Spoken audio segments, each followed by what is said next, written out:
दोस्तों, खान साहब से, इमरान खान साहब से उनके जो वकील है नईम पंजोता, उनकी मुलाकात हुई है।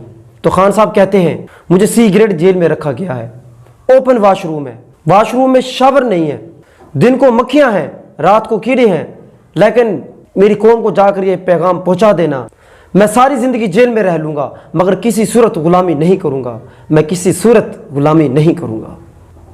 दोस्तों, ये है वो इंसान, ये है वो लीडर।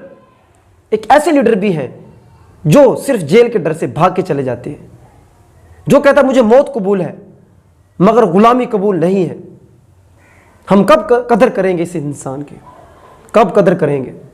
खाक हो जाएंगे तुमको खबर होने तक, खाक हो जाएंगे तुमको खबर होने तक। दोस्तों, ऐसा है मेरा लीडर। कहां से लाओगे ऐसा लीडर जिसको अपनी जान की परवाह नहीं है, जिसको अपनी किसी बाल बच्चों की परवाह नहीं है? अगर किसी की परवाह है तो इस मुल्क के पाकिस्तान की है, अगर किसी की परवाह है तो हमारी इस कौम की है, इस कौम के बच्चों की है, इस कौम के मुस्तकबिल की है।